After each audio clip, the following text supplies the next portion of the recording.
Merhaba arkadaşlar. Bugün sizlerle nasıl nasıl nasıl nasıl nasıl hile oyunu indireceğinizi göstereceğim. Bana bilmeyenler olur, bilenler olur. Şimdi ya internete girin ya da Google'a girin ya da Chrome'a girin. Ben Google'a gireceğim. Buraya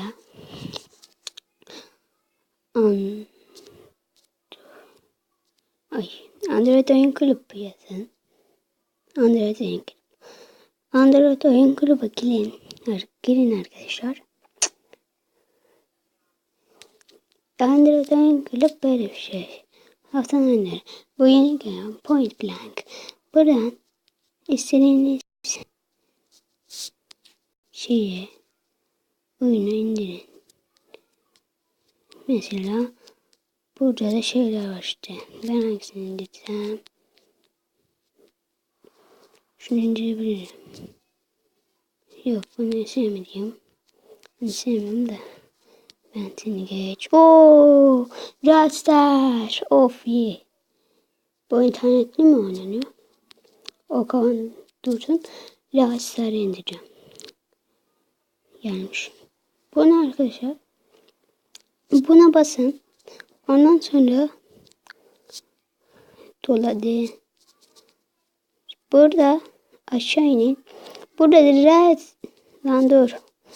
Burada Restyle Variable Mod APK indir. SD Data. Biz APK indir diyeceğiz. Eğer SD Data derseniz normal indiriyor. Hilesiz ama Mod APK indirirseniz bak Mod APK diyor. Onu indirirseniz indirilir. İşte şu geçsin. Böyle bağlantı, indirme bağlantısı. Hadi. Lan. Onu gitsin mi? Hayda. İndirme bağlantısına git diyorsunuz.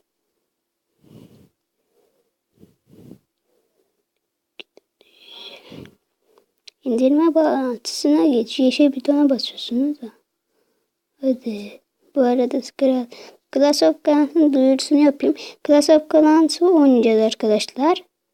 Onun duyurusunu yaptık oyun. Ama bugün olmayacak, yarın. O yüzden Clash of Clans'ı indiriyorum. Buradan böyle bir şey açılıyor arkadaşlar. Böyle bir site. Burada şu mavi buton var ya, ona basıyorsunuz. Şuna basıyorsunuz, buna basıyorsunuz ve indiriliyor. Canan, tamam diyorsunuz. Bu indiriliyor. Rastlar ama bu Clash of Clans'ı indirdiğim için. Şimdi böyle oluyor.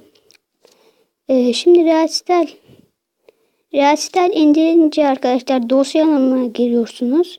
Tüm dosya diyorsunuz. Cihaz belirliyorsunuz. Download diyorsunuz. Burada Download'da Restyle olacak. Oraya basıyorsunuz. Mesela diyelim bu Restyle. Bunu kur diyorsunuz. Ama bunu kesinlikle kur diyorsunuz arkadaşlar. Bu Restyle de APK George. Onun alakası yok. Kıyasım. Böyle arkadaşlar. Kasaf. APK durdu. Arkadaşlar böyle videomuz burada bitiyor. Hoşça kalın. Bay bay.